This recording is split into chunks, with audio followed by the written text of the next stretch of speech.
Hello, fellow YouTubers. Welcome back to another episode of the Chog Blog. I'm Vaughn. I'm Keith. And this episode, I promise, is going to be 100% less butt crack than our last one. I'm not even wearing pants right now. Yeah. Well, today we wanted to talk about the properties that have been around forever that are like public domain. You know, they have no copyright license, so people can make movies of them. They can make shows. They can make books, and you know they do their own version of them.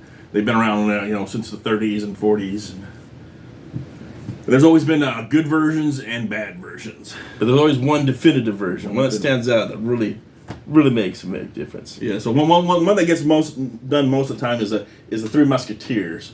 I know there was a lot of black and white movies. I never really saw any of those. Yeah. I know there was one in the 70s. I'm sure I saw it when I was a kid, but I can't really remember too much about it.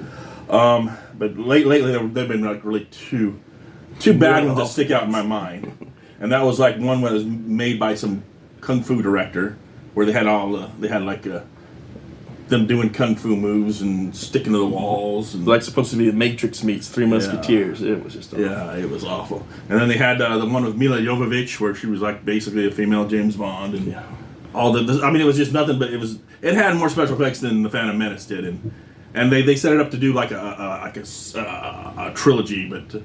It was so bad nobody saw that first one, so they didn't make any more of them, thankfully.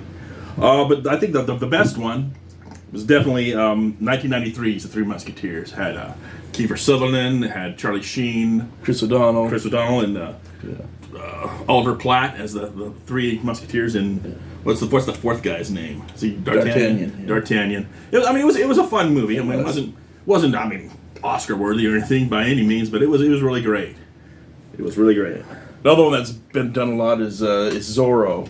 I don't remember seeing much of the black and white ones. I mean, Disney did a lot of them, but yeah, they did one like in the 70s with the la la la la la la Zorro's back. That was a TV movie. Yeah, that's all I remember about that. I don't remember if it was any. I think it was okay. I mean, we saw it when I was a kid. George Hamill did do Zorro the Gay Blade. I have no idea what that was about. That was just a parody, though. But yeah, I think the '98 version with Antonio Banderas, that's definitely my favorite. And Salma Hayek. Yeah, the sequel not so much, but yeah. Antonio Banderas did a pretty good Zorro. He did. And Tarzan. Oh my! Tarzan's been back around since the black and white ages, and then they did a bunch recently, all that were terrible. There was one with Casper Van Dien. Yeah. I saw that in the Dollar Theater. It was terrible. And then it wasn't worth the dollar. Yeah, and then what's his face? The big tall Hungarian guy did one recently. Yeah. What was that guy? I can't even remember what the name of that one was. Margot Robbie was in it. Yeah, it was so terrible. No one can even remember what it's called. But the best one definitely. For Tarzan is Greystoke, The Legend of Tarzan, which came out in 1984 with Christopher Lambert. The Highlander. Yeah, The Highlander. That was a good one. The Highlander, good movie too, but yeah, definitely that's the best Tarzan movie. Like OK Corral, that one's been done to death, but I don't remember seeing very many of the older versions. But the Kevin Costner one was okay. It was a little over. It was long. It was a little bit boring. Well, it was mostly focused on Wyatt Earp. Yeah. The OK Corral was just kind of like a footnote in there. Yeah, but the '93 version of Tombstone, now that was a movie. I'll be your Huckleberry. I'll be your Huckleberry. Yeah. Nothing's better than Val Kilmer's Doc Holliday. Yeah, he's awesome. He makes that movie. And King Arthur, that's been made a million times. I know there was two terrible ones. The First Night, that sticks in my mind as one of the worst versions of it, which is Sean Connery and Richard Gere. It was. I mean, I remember we saw it with our older brother, and when we watched it in the theater, people were laughing at some of the scenes. It was so ridiculous. And then recently, Charlie Hunnam did. Yeah, that was Guy Ritchie, like the power of the sword or something. Yeah, they didn't even mention the sword. It's about Excalibur. And yeah, it was terrible. But definitely the best version is Excalibur, which came out in 1981. Very, very gory movie, but it was very epic, great. Though. Yeah. Very epic. I remember seeing that when I was like in elementary school. Yeah, I think that was cool, even though it was very violent. Yeah, I wonder another one has been Robin Hood. That one's been around a long time.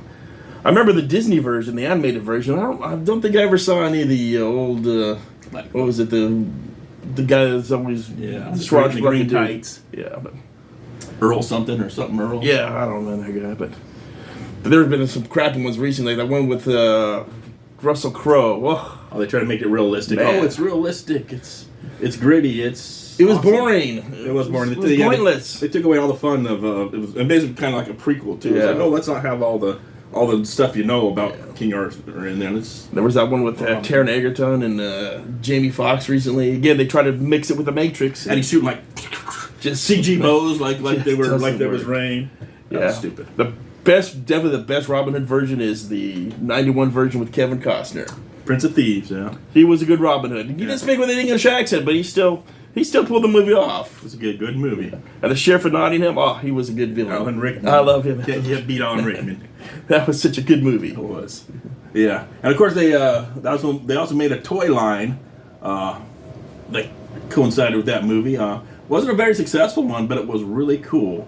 I mean, we were how old were we? That was like we were like 23. 23 when that came out. Oh no, 22. Yeah, 22. Yeah, So we had stopped collecting toys by then, but the toys did use a lot of the toy lines that we collected as kids. Like they were made up of both Superpowers and Star Wars and RoboCop figures. So they even though they weren't stuff we collected as a kid, they still had a lot of nostalgic value for us. And the card style, the card art. Oh, I love the card art. Yeah, they look like Very reminiscent they of look old very Kinder's lines. vintage. Yeah. Yeah, so we're gonna take a close up look here at our Robin Hood action figure collection. Got a different head sculpt. So this is the first head sculpt of the Robin Hood. Looks kind of like a generic Superman. But then they released a later version. Looked a little bit more like that's Kevin Costner. Kevin Costner. Yeah, that's more like Kevin Costner. Yeah. Yeah. So then the carded figures, the first ones we have here. Like I said, we have both versions. The Kevin Costner head, the generic head. This is called the Longbow Robin Hood. And these figures are actually the body is actually just recast for using the molds from the old Superpowers Green Lantern figure. I mean Green Arrow figure. It even has the same bow and it still has this little G on the belt. They didn't even change that. All right. And the next one we have is Robin Hood, which is this one is Crossbow Robin Hood. Comes with a little crossbow, and these little crossbows will actually shoot the arrows. Again, we got both Costner head and the generic head. And again, these ones still use the same Yeah, body. so you look closely, you can see that little. They painted the G white, but it's still a G It's still from Green Arrow. And then we got Will Scarlet, who was played by Christian Slater. Yeah, his body is mostly the Robin body from Superpowers and the Desaad legs. Right. Next we have Azim Light. Azim, played by Morgan Freeman. His body is mostly made up with a Shazam torso, and then he's also got the Green Lantern legs. And they use the soft goods on these things, so you really can't really tell that they just reuse figures. It's kind of ingenious. Yeah, they use a lot of soft goods on these. And then we have Little John. Can't remember the actor's name. He's mostly using his Hawkman body with, I think, Batman's legs. Batman's a little bit retooled. Yeah. All right, and then we have Friar Tuck. You notice he's a little shorter than the other figures. That's because he's actually using the body from a Gamorrean guard from the vintage Star Wars line. If you take off his cloak, you'll see underneath it's exactly the same sculpt as the pig guard. Yeah. Say the sheriff for last. He's the best.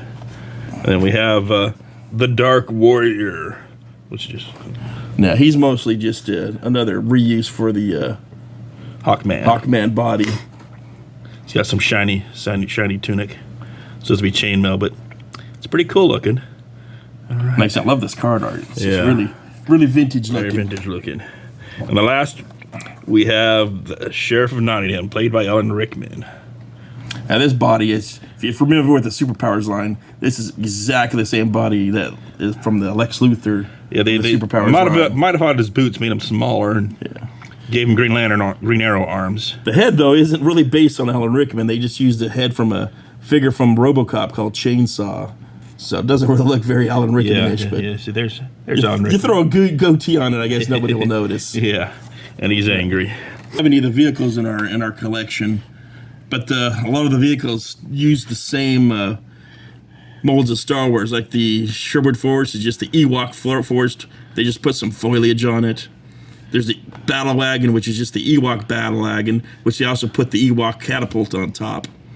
The other two items, the Bolo Barm and the Net Launcher, I think they're just resculpts from something else. Yeah, I think they were later reused in some dinosaur line, but they were. So that's just a quick look at our little collection of Robin Hood, Prince of Thieves. Like I say, I wish they would have made some figures based on some of the other movies. I would give my left eyeball for a Val Kilmer figure as Doc Holliday. Yeah. How awesome would that be? That would be. Yeah. But you make a Hot Toys one. That's true. But It's only $600. So that's going to cost you a bit. yeah, All right. Well, that's our episode for today. short and sweet. Check back for more, and we'll have another either figure line or model kits line to review. So have a good evening, and remember, keep on shogging.